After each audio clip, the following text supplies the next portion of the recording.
Hi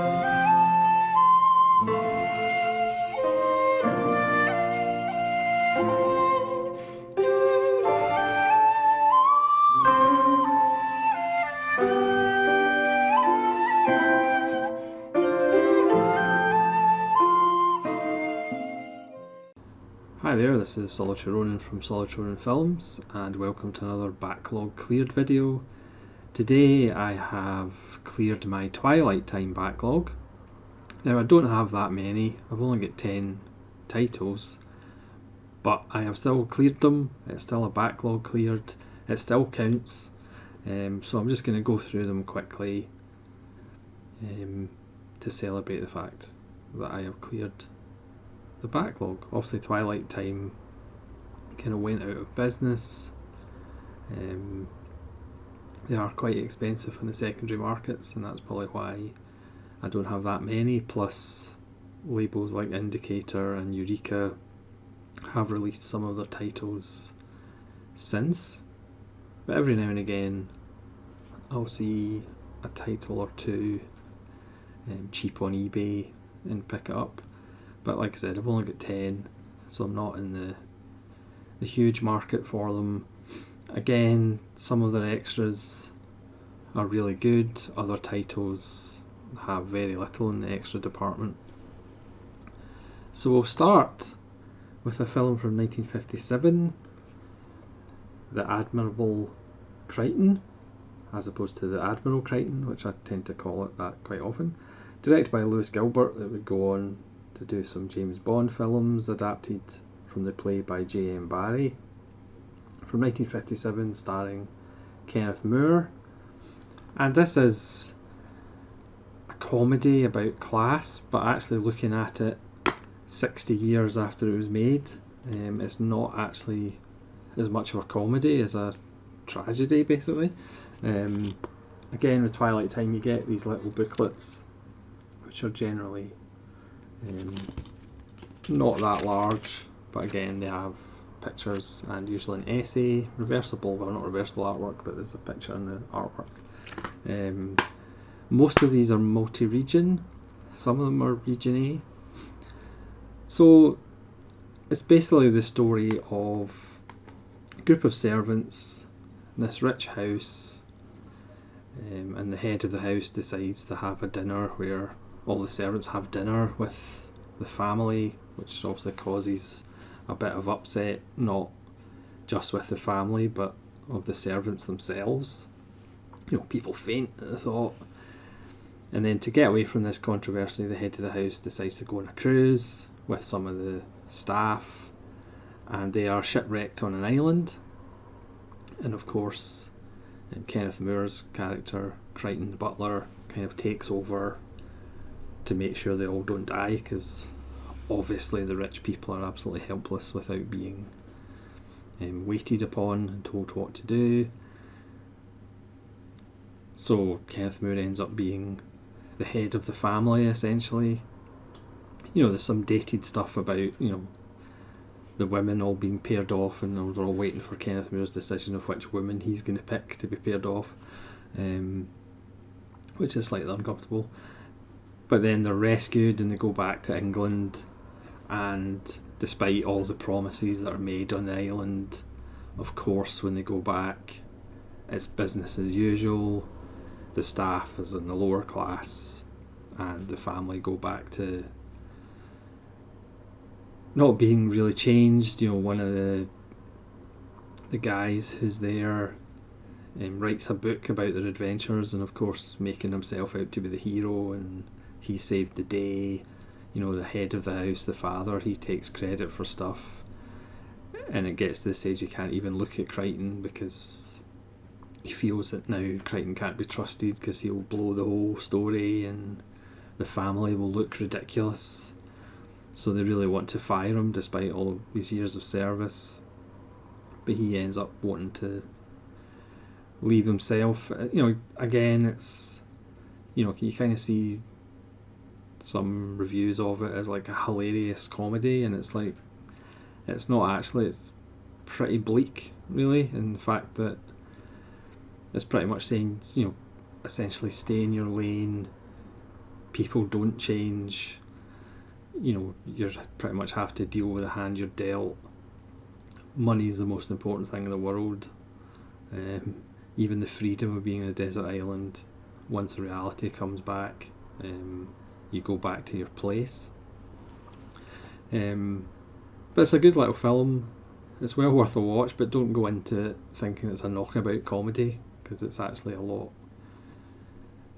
darker and more political watching it now. Next is David Mamet's American Buffalo with Dustin Hoffman and Dennis Franz. Again, this is based on one of Mamet's plays, directed by Michael Carenti. It's still running in theatres. It's been on theatres for so long. Again, it's just a three-hander about a couple of guys. About one guy played with Dennis Franz, who runs a kind of antique shop, and Dustin Hoffman, who is pretty much a bum who just takes up time and talks a big game, and we talk about robbery to get an expensive coin, the American Buffalo of the title. It's not Mamet's best work, I don't think, but it's certainly of a very interesting milieu. It's that Mamet shady world of the American underbelly that he kind of specialises in. Great turns by everybody. A young Sean Nelson as the kid who gets involved with the two adults. As far as this one, this has got better extras. It's an isolated score track, and it's a commentary by film historians Julie Kingo and Nick Redman. The Admirable Triton just has an isolated music and effects track and an original trailer, so there's not much on the Admirable Triton. Next is Stephen Ray's debut Angel, Neil Jordan's first film. I think it was Stephen Ray's first film as well. Based around a saxophone player in a band in Northern Ireland. There is a murder and a shooting, and Stephen Ray takes upon himself to find out who did it and exacts revenge. It escalates pretty quickly, and it's actually pretty bloody. It's got a really bluesy feel. It's got a real feel of a burnt out Northern Ireland. It does make you think of Alan Clark's Elephant, in the sense of people get killed, you don't know who's on what side. Killings are just senseless and pointless. Everybody's just lost in this kind of malaise of which side people are on, and the lines are kind of blurred. Again, the extras on this is just an isolated music and effects track. Obviously Stephen Ray and Neil Jordan would work together quite often, but as a first film, it's a really assured first film, and it's really, again, another bleak one, but lovely. This seems to be a running theme, because here's another bleak one. It's Brittle Tales of Chivalry from 1965, directed by Kiyoshi Seiki, starring Ken Takakura and Ryo Kanebe. And it's set in 1947, after the war, in a Japanese town. So they're essentially trying to rebuild the town. It's about the markets and the Yakuza, even though they're not named Yakuza, pretty much taking over the turf, threatening people. So Ken Takakura comes back from the war, and he kind of takes over the head of a clan who's trying to essentially do things the right way. It is brutal, and the title is the fact that people's outcomes and character outcomes in the film certainly aren't that great. Quite a lot of people die. It gets fairly violent at the end. Again, there's a real sense of post-war Japan trying to rebuild, but the kind of air of death and disease still hangs in the air. Again, it's another bleak film. I just seem to have all these bleak films in Twilight time, but it is quite a bleak film, but it's also rather wonderful as well. Next, it's a bit of a bleak nihilistic one. For a change, it's At Close Range, which I've done a random review of. One of the quite essential Christopher Walken performances. This one,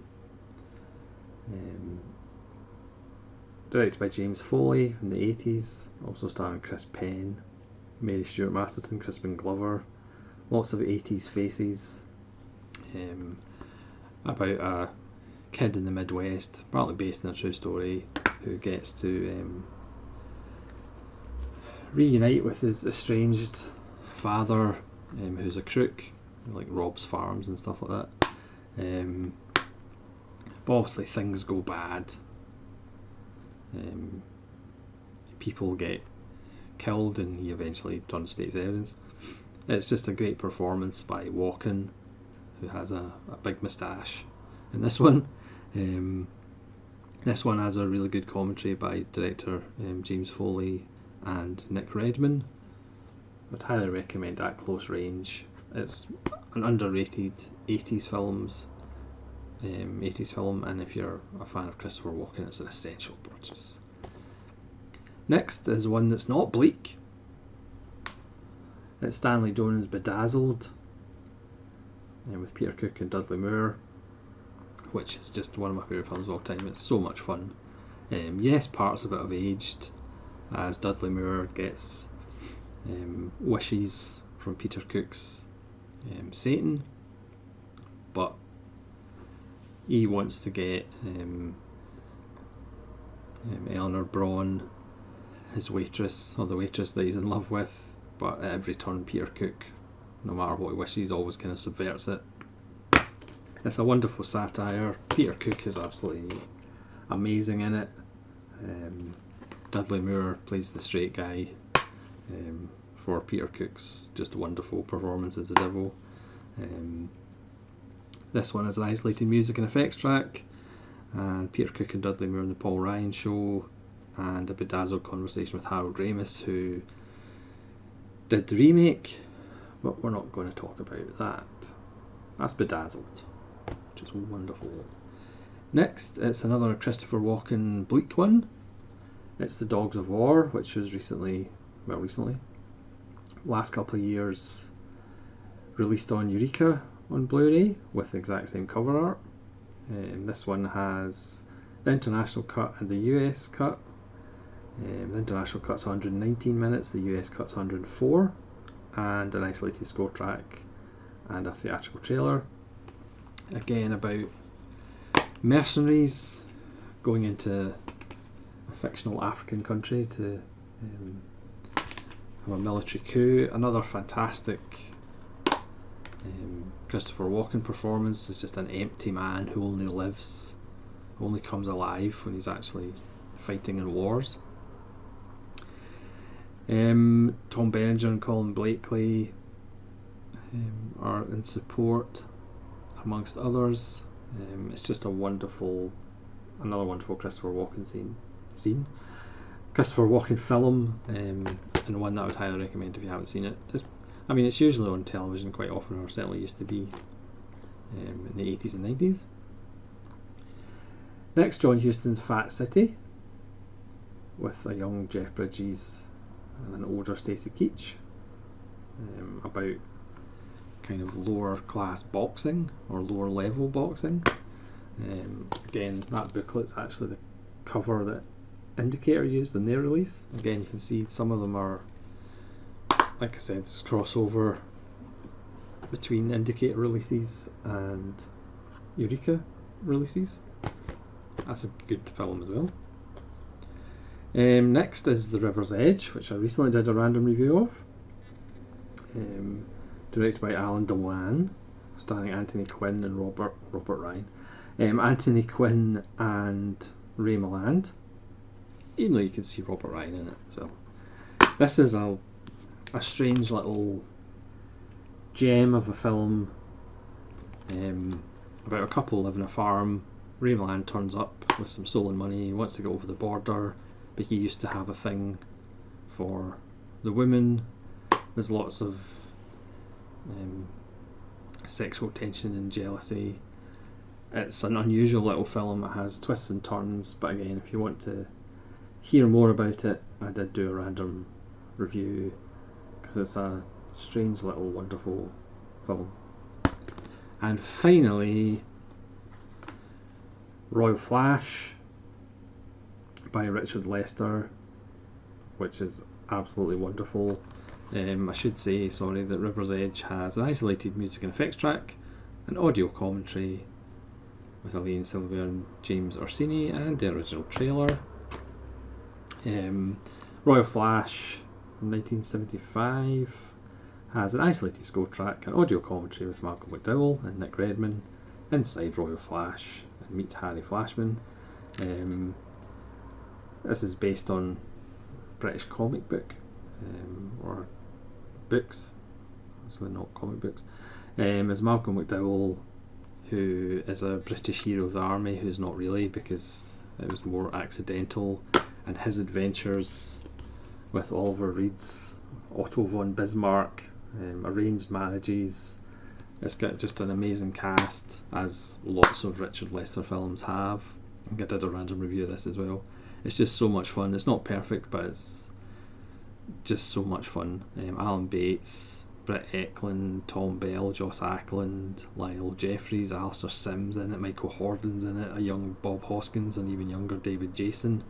It's just an absolute blast. A wonderful satire on that certain period of Britishness. I'd highly recommend it. One of Richard Lester's best, and kind of underrated and almost neglected, I think.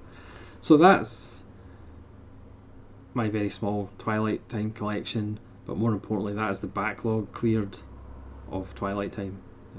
Slowly but surely, who knows, in 3 years I might have a complete collection backlog video. That might take a while though. So thanks very much for watching. Please let me know what your favourite Twilight Time release is, or which one I should really try and get despite the expense. And hopefully you'll join me again for more backlog cleared videos, even though they won't be that regular probably. So thanks very much for watching. This is Solitude Ronin from Solitude Ronin Films, saying good luck.